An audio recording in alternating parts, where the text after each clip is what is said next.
Assalamualaikum warahmatullahi wabarakatuh. Bismillahirrahmanirrahim. Alhamdulillahirabbil alamin.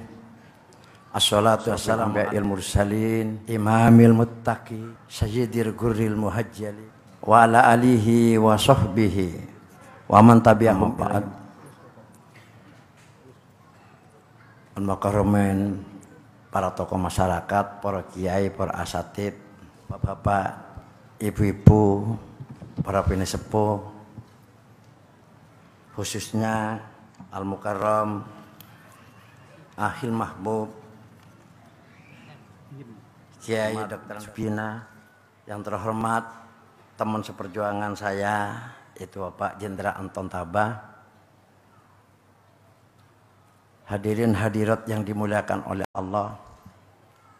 Mari dalam kesempatan yang berbahagia ini, walaupun saya lihat panjenengan sangat luar biasa berjam-jam duduk dengan penuh ketenangan mendengarkan apa disampaikan oleh para kiai tadi. Mudah-mudahan apa yang telah panjenengan lakukan dicatat sebagai amal ibadah oleh Allah Subhanahu wa taala, yang mana amal ibadah ini tentunya salah satu dari bagian yang akan kita bawa pada saat kita menghadap Allah Subhanahu wa taala. Amin Allahumma amin. Bapak dan saudara-saudara sekalian yang saya hormati, saya sangat bersyukur kepada Allah dapat dengan bapak-bapak, ibu-ibu, keluarga besar MTA ini. Sebetulnya kami datang ini itu diobrak-abrik, apa istilahnya orang Jawa Tengah, dioprok-oprok oleh jenderal kita ini. Sudah setengah tahun beliau ini sering keliling Jawa Timur, Jawa Tengah, Jakarta, Jawa Barat, luar Jawa, dalam rangka menginformasikan bahaya laten komunis, dan begitu juga dengan para tokoh-tokoh nasional, memberikan motivasi bagaimana tetap utuh, khususnya kita sebagai umat Islam ini yang memberikan sumbangan terbesar kepada bangsa dan negara ini tetap bersatu, itu dengan beliau. Beliau setengah tahun yang lalu itu sampai kapan Kiai mau datang ke Solo? Yang ndak anu ini, transportasinya ada ini waktunya saya sangat padat ini Pak Jenderal. Coret saja yang lainnya, sampean harus datang. Waduh, repot masuk jenderal ini, repot ya. Biasa sampean ini mau ngundang saya atau mau marahi saya ini? Kedua-duanya Kiai, marah yang ngundang.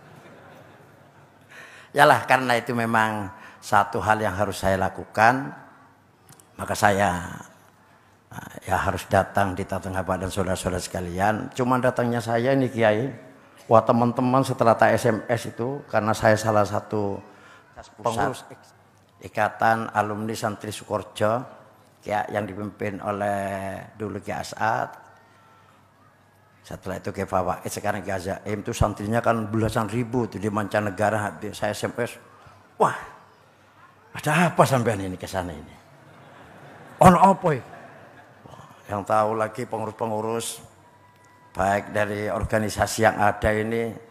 Sebetulnya tadi malam mau tidur saya karena agak capek. Sampai jam 3 tidak bisa tidur. Telepon lagi. Ono apa cak sampean rone cak? Ono apa sampean iki?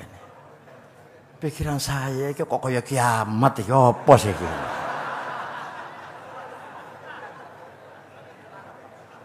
Ada yang uknum PBNU, ada yang pemimpin juga dari Ansor, juga dari Partai B3.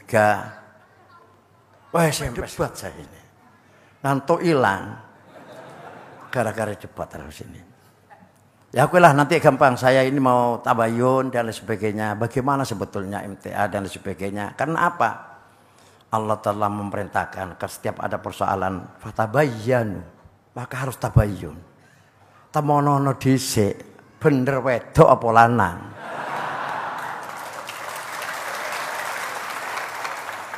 Kalau tidak, ya seperti tadi itu, kawin sejenis itu. Lanang podo lanang. Lah iki arepe kawin apa arepe pedangan niki? Tapi alhamdulillah begitu saya datang di memori saya itu kan mau berangkat itu sudah yang namanya SMS itu. Di sana itu adalah kiainya yang menafsiri Al-Quran macam-macam dan sebagainya. Tapi alhamdulillah Pak Anton saya mendengar sendiri majelis ini adalah majelis kita belajar memperdalam tafsir Al-Quran. Kebetulan saya membawa salah satu dosen peneliti Mahat Ali ini. Memang khusus di Sukorejo itu tidak gampang itu masuk ke sana itu. Muridnya itu paling banyak itu hanya 70. Khusus persoalan fikih, persoalan perbedaan macam-macam. Sampai dari Aceh itu KB itu tidak mampu meyakinkan seluruh Indonesia. Ya ke Sukorejo itu 1 jam bawa muat, foto dan sebagainya. Tulis apa adanya, jangan sampai menulis ada apa-apanya. Ini bahaya kalau ada apa-apanya ini. Oh ya sudah ini Ustadz ini saya bawa karena dia peneliti dan sebagainya, senang nulis dan sebagainya. Memang tugas saya berat Anton, itu pulangnya harus memperbanyak, dikirim sana sini. Tadi juga dari Malaysia itu, tolong dikirimi. Pak Anton hanya marah-marah saja, tapi urusan ngirim nama Malaysia iki piye prangkone iki piye iki? Bagaimana ke Singapura? Bagaimana Kalimantan Timur? Bagaimana ini? Pak Anton tenang aja, sudahlah jalan. Rezeki dari Allah itu pasti ada. Oh ya, banyak masalahnya jenderal yang kiai ini. Bapak dan saudara-saudara sekalian saya hormati, langsung saja karena memang waktunya saya tidak terlalu banyak dan sebagainya. Di Indonesia sekarang ini, katakan kita, urip teng donya niki kan kepengen apa? Kepengen bahagia, kepengen tenang. Tapi kenyataannya bagaimana? Kan ruwet, kerutan selalu ada. Lihat TV 24 jam. 8 di sini ruwet, pembunuhan, pemerkosaan, tukaran, tembak-tembakan, korupsi, macam-macam. Bahkan di Banyuwangi itu ada pemerkosaan, ya Allah Rabbi Karim. Seumpama umur 20 tahun diperkosa, walaupun dosa besar sih pantas. Nah di sana itu ada nenek umur 78 tahun diperkosa anak SMA. Apa nih sing arep dimpek iki lho. Iblis sing piye iki anu niki? Apa wis iblis ku melok supak pisan iki. Begitu polisi nangkep heran juga. Nata iki yang diperkosa. Nggih Pak polisi lah. Lha apa mboten enten malih? Kono maneh jare iki. Ya Allah Rabbi Karim. Jadi terjadi kerutan. Terjadi masalah-masalah yang luar biasa.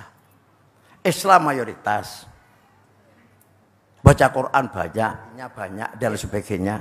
Kenapa kok terjadi seperti sekarang ini? Saya berterima kasih kepada seluruh pengurus dan pimpinan MTA. Karena apa? Para pemimpin kita, para orang-orang tua yang sekarang ini hanya menyuruh anak-anak muda, menyuruh tetangga untuk melakukan kebaikan-kebaikan. Orang tua, para guru dan lain sebagainya, apakah itu menteri, apa yang dijentil dan lain sebagainya, hanya menyuruh kebaikan-kebaikan. Tapi mereka tidak pernah memberikan contoh yang baik. Jelas ini ya? Nak, gak ilok nak, lek ono melaku. Nah, tapi ibu emang ngadeg tangan kiri. Jadi gimana ini? Kan seperti itu sekarang ini. Nah, maca Al-Qur'an ngene. Salat sing apik nak. Soal perintah Nabi ngene, lek gak salat awakmu umur 9 tahun 10 tahun perintah Rasul. Lah bapak piye bapak? Bapak umurnya wis 50 nak ya. Ini kan kacau kalau seperti ini. Nah, oleh karena itu Al-Quran sudah dijelaskan tadi. Bismillahirrahmanirrahim. Wa ma nunazzilu minal Qur'an ma huwa sifatun lil alam. Aku tidak menurunkan Al-Quran katanya Allah Subhanahu wa ta'ala. Untuk apa Al-Quran ini? Sifaun menjadi obat. Wah, ini terjadi sudah perdebatan. Obat yang bagaimana Pak Ustadz? Warahmatun jadi bukan hanya untuk manusia, tapi untuk alam semesta ini. Lah sampean untung ada kiai yang ngajari tafsir ini dan lain sebagainya. Kalau mondok berapa tahun sampean itu? Iya atau tidak? Menjadi obat. Di Rusia, orang-orang yang palwarid itu, yang tidak percaya kepada Tuhan, meneliti Al-Quran. Setelah Al-Quran itu dibaca, di depannya itu dipersiapkan air, dibacakan Asmaul Husna, maka air itu berubah menjadi kehijau-hijauan dan gerakannya itu indah. Berarti ada kekuatan yang sangat luar biasa. Setelah itu di Jepang, ada penelitian yang terakhir, air sudah steril macam-macam dan lain sebagainya, dibunyikan musik dan lain sebagainya. Kacau. Gelombangnya tidak karu-karuan dan lain sebagainya. Oh, kalau begitu Al-Quran ini mengandung sesuatu yang luar biasa. Yang selama ini bukan irasional, gak masuk akal, tapi suprarasional, akal itu gak gitu. Lah ngono kadang-kadang kementus wong iki. Gak usah ngene wis apa entek aku wae. Kok cocok ini. Lah gak cocok iki kok oleh, tapi gak oleh muring-muring. Ya atau tidak? Dulu di Banyuwangi itu Pak, saya dulu pengurus NU Pak. Aktivis Ibnu. Karo Muhammadiyah itu perang soal kunut. Soal kunut itu perang itu ya. Kak kunut ke anu, jangan kunut ke ono ini, gelandas ya ono. Alhamdulillah, Anda ada yang mempersoalkan kunut. Sebab apa? Wis padha gak sembahyang subuh kabeh. Lah kok guyu iki pengalaman berarti sampean iki.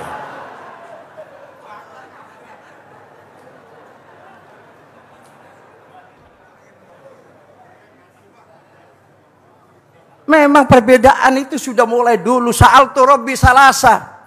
Kata Rasulullah kalau dipersingkat, aku telah pernah meminta kepada Allah 3 perkara yang hadisnya tadi itu. Fa'atoni illa wahida. Diberi yang 2 satu. Itu ada itu ya. Yang satu itu umat saya jangan sampai bertengkar, ojo perang Gusti, jangan sampai ruwet. Dados tunggal mawon Gusti. Pak Abah. Gak iso Muhammad. Gak iso. Lah oleh karena itu kita hidup di seumpama semua bersatu Islam kabeh kiamat is Pak. Sampai gak ketemu aku Pak sampean iki Pak. Sudah selesai itu. Berarti dunia ini merupakan lahan investasi untuk melakukan kebaikan-kebaikan. Fastabiqul khairat. Nah, di dalam bermacam-macam ono Jawa, Madura, Bali, ada ini macam-macam, pasti ada perbedaan.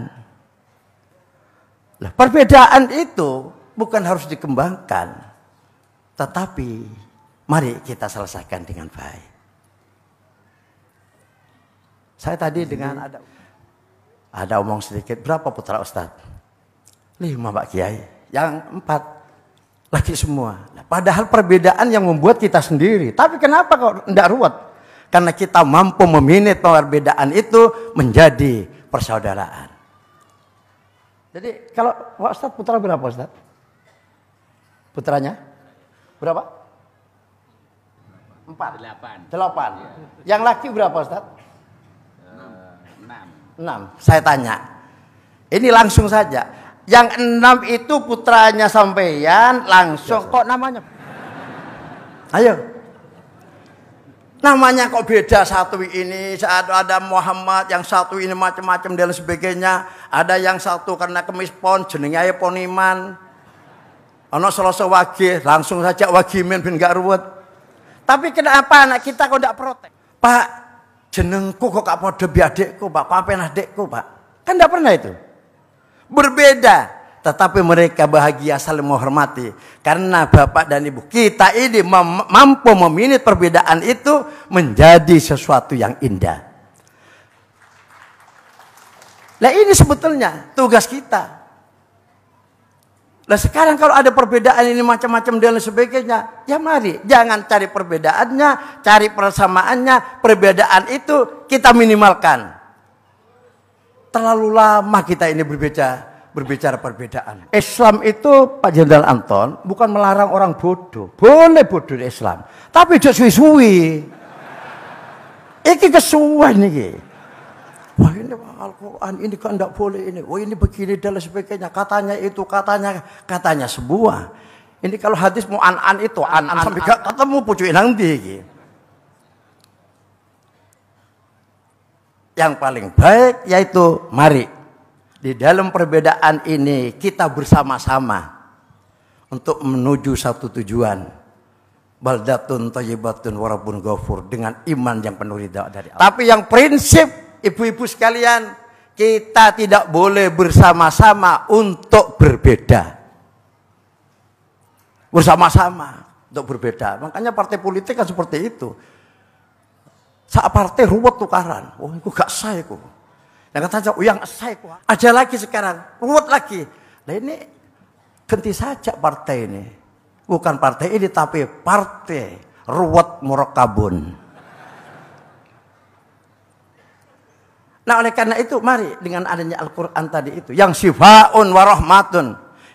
Quran diturunkan oleh Allah, tolong bapak-bapak, bukan untuk diapalkan. Ya, kalau diperhatiin nih.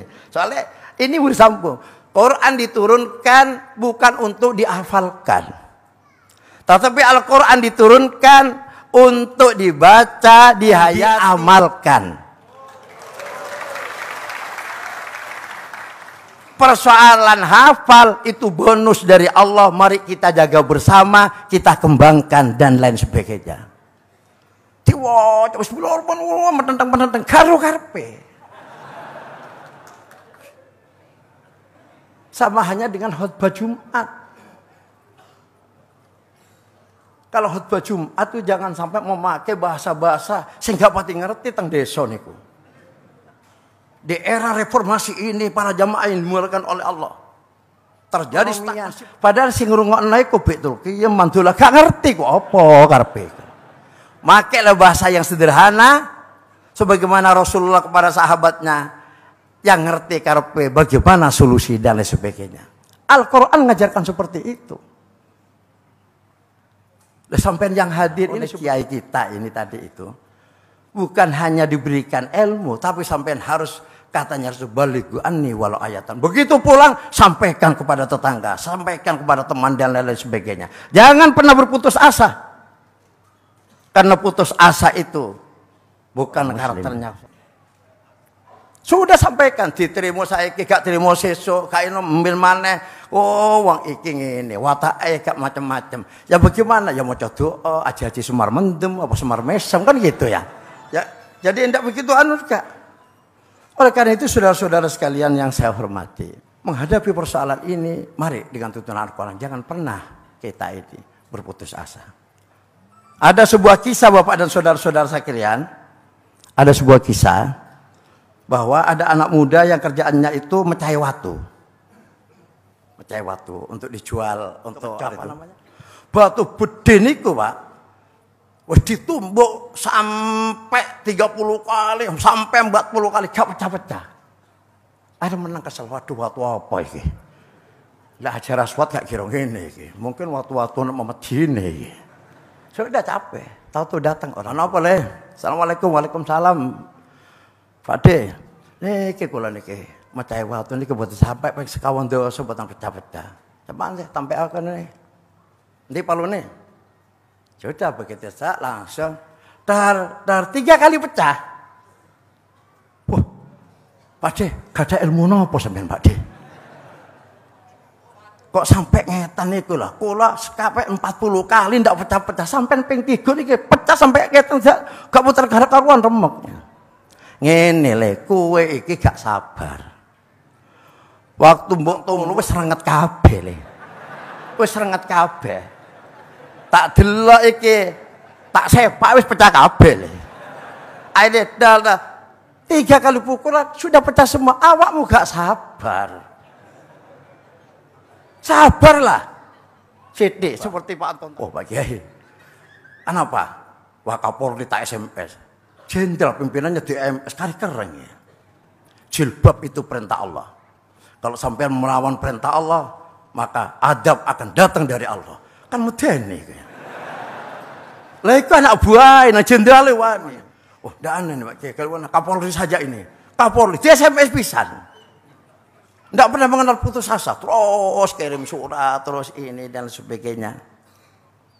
Akhirnya apa? Buahnya sekarang hubungannya jilbab yang kontak-kontaknya dengan saya terus 1 tahun berjuang soal jilbab dan sebagainya. Alhamdulillah diijabahnya oleh Allah Subhanahu wa taala. Amin Allahumma. Lah, oleh karena itu sampean itu beribadah dan sebagainya, jangan pernah berputus asa sampean. Jangan pernah berputus asa. Lah karepe kula kala sampean iki kan njaluk sujud sampai tenanan Allahumma ini masalah ilahi anta rabbi wa ana asi warido kamatrubi kena donya langsung logo bleng 1 juta. Lha kabeh sembayang oleh iku nang akhirat terus oleh apa sampean, Pak? Nggih mboten pakai akal kita. Katanya tadi itu disampaikan afala takilun, afala tatafakkarun. Itu sebetulnya kan kritikan Allah kepada kita. Hei menungso afala takilun, otakmu iku dienggo apa? Artinya begitu. Afala tatafakkarun, otakmu iku nggonen, ngoring sebetulnya itu. Tapi karena dibaca afala takilun, Allah, padahal dioreng-oreng.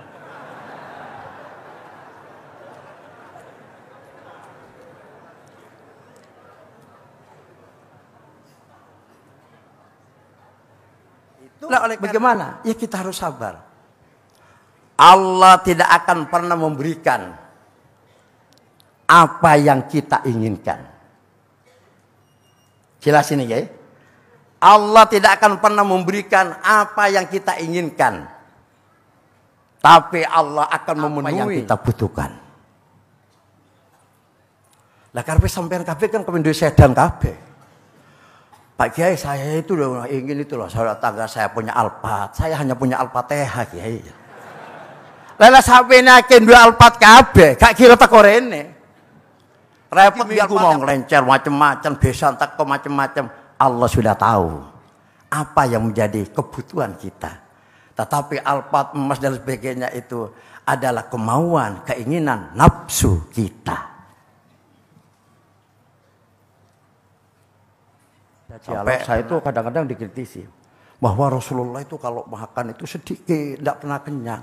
Takon dia wakmu dapat informasi itu. Dari mana kamu? Rasulullah itu kalau dahar kenyang, tetapi kekenyangannya itu sesuai kebutuhan tubuh Rasulullah. Nutrisinya sampai mana, vitaminnya dan sebagainya. Kalau setengah piring itu sudah cukup untuk tubuhnya, setengah piring itu. Karena itu memang kebutuhan tubuh untuk supaya sehat. Lah kula kalek sampean niki lek dahar lek mangan, Cak. Kalau anak-anak muda, kalau ente mangan, Bro. Itu bukan kebutuhan tubuhnya tapi kebutuhan nafsunya. Makan plok, makan. Setelah makan sudah kelenget plok. Jadi malaikat itu turane kebo iki. Bagaimana mau sehat? Bagaimana ndak asam urat, ndak darah tinggi, wong mangan sak itu tali kabeh. Makan harus sesuai dengan kebutuhan. Makanya Rasulullah Muhammad sallallahu alaihi wasallam sebagai seorang rasul, seorang pemimpin, seorang panglima, dia itu apa? Atletis. Setiap malam Ka'bah, dari Makkatul Mukarramah naik, dia bertahanut kepada Allah. Dia bersepi-sepi di Gua Hira. Dari Makkatul Mukarramah ke Gua Hira itu 9 kilo lebih. Jalannya menanjak. Setiap malam naik 20 kilo. Kalau ndak orang sehat ndak bisa. Lek bedole ya, kayak sampean-sampean iki aduh lemes kabeh kabeh. Paling jalan sudah ini setiap malam. PP 20 kilo dilakukan. Makanya sehat. Salim bijis misalnya. Sehat ya apa akal yang memang bisa dimanfaatkan untuk berkomunikasi beribadah itu biasanya ada di tubuh yang sehat juga. Lek loro-loron gak bisa. Ndak mikirin mau Quran, ya Allah, untuk kula loro Gusti, ya Allah. Pangeran kalau sudah ada apa? Ada masalah. Kalau tidak ada masalah biasanya, waduh lain. Ngelencer Tawangmangu, ngelencer ke Monas, wah ini liburan macam-macam. Lah di Banyuwangi itu heran, anaknya lulus, kok ibunya itu nadar, ngelencer, renang bersama. Mbok anak pada gak bener ya. Mbok melok renang pisan, uangnya gemuk, cemeng, gendut pisan. Nah sebetulnya kalau anak saya lulus dan sebagainya, saya akan bermunajat kepada Allah. Saya akan mengajak Al-Quran, saya akan tasakuran, akan ngundang yatim piatu. Itu yang anak lulus dan sebagainya katanya tasakuran, lencer ke sana ke sini. Sampai di Besuki itu satu bis terbakar semua. Bayangkan itu. Di Jawa Timur itu satu bis dulu itu, semua tidak ada yang hidup. Kenapa kok tidak seperti itu? Lah oleh karena itu mudah-mudahan dengan barokah Al-Quran ini kita akan menjadi orang-orang yang baik ibadahnya, yang husnul khotimah dan lain sebagainya. Baca Al-Quran. Seluruh persoalan sampean akan diberikan solusi oleh Allah. Orang kalau itu pelit, Pak. Jadi Banyuwangi modit itu apa? Sama ya. Orang seumpama perempuan, kalau ibu-ibu tidak baik-baik, cerewet lah, cerewet itu ya. Kenapa kok ibu-ibu cerewet? Karena kaum Hawa. Kalau bapak-bapak kaum Adam, dapat ya ono suarane, tapi selamatan akan teke.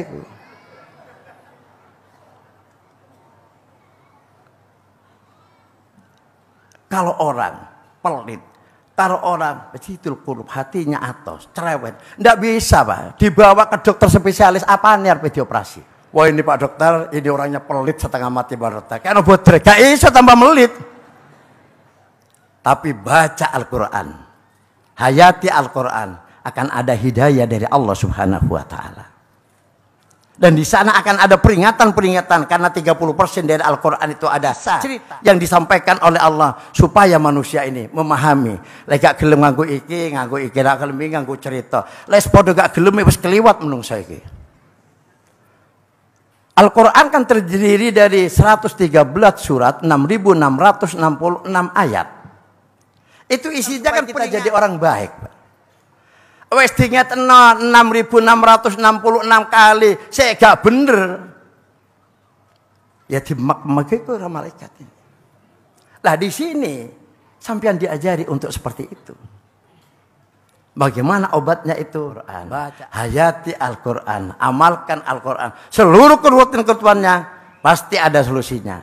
Ini sesuatu yang gaib yang manusia tidak tahu, tapi dengan berkahnya membaca Al-Quran akan diberikan kemudahan oleh Allah Subhanahu wa Ta'ala. Yang terakhir dari saya, ya karena waktunya ya, ada pertemuan, mari hidup yang hanya satu kali ini, kita ini tinggal ya menunggu saja. Kan mati ini kan tidak melihat umur Pak. Ada umurnya seperti saya sudah 63 tahun, masih sehat, umur 21 tahun sudah meninggal dan sebagainya. Dan kita hidup di dunia ini, pulangnya itu dipaksa oleh Allah. Dipaksa kita pulangnya itu. Karena sudah waktunya, dan waktunya itu tidak pernah diberitahu. Lah karena tidak diberitahu itu, kudu ngati-nga. Kenapa ngati-ngati? Urusan hati. Yang bisa ngengketno niki hati niki. Makanya jogon hati ini kula kalih sampean. Uang arek enom putus cinta, akhirnya apa? Sakit patah hati. Pas hati. Katanya orang tua, hati-hati enak. Iki samar wulu, ngerti samar wulu sampe? Samar wulu itu hampir maghrib kata banyak. Ojo pati metu nak. Hati-hati ya. Ana setan macam dan sebagainya. Kalau di dalang itu kan ada itu ya. Aja turu sore-sore ana dewa nglang-lang jagat kan gitu ya. Pinter-pinternya pendahulu kita. Marek-marek ojo turu awakmu sampai isya kan barokah ana dewa nglang-lang jagat. Soalnya orang Hindu enggak ngerti, malaikat enggak ngerti dewa nglang-lang. Ana dewa ditampekno. Oh malaikat maksudnya sing ku keliru ngene. Disampaikan seperti itu. Lah kita hidup ini ini ada pertanggungjawabannya di hadapan Allah. Bagaimana lingkungan kita, bagaimana anak kita, bagaimana anak istri kita, dan lain sebagainya. Sampai Allah, inna sam'a wal basara wal fuada kullu ulaik. Allah. Gak apa-apa tak jawab dewe, Pak. Sampean tenang ae. Yang penting sampean itu ojo turu. Ada Pak Anton awak diobrak-obrik ngene. Inna sam'a wal basara wal fuada kullu ulaik.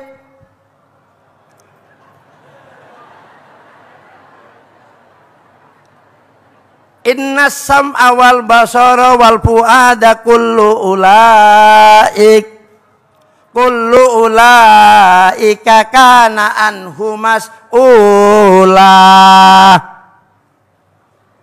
Kaseb.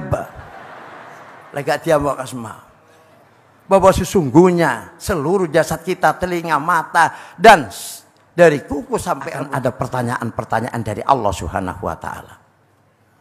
Pertanyaan di dunia enak kalau kita tanya Pak Anton. Ngaku ndak kamu? Kalau ndak ini pistol ini. Iya Pak Polisi, saya salah Pak Polisi. Enak. Ada pengacara, walaupun salah ya dianu ya. Lek karo malaikat, arep nggawa apa sampe? Nggawa rokok jisam suka, ana malaikat ngerokok gak ono. Ndak ada. Hanya amal kita dan sebagainya. Nah, dengan baca Al-Qur'an perbanyak amal kita. Aktivitas kita.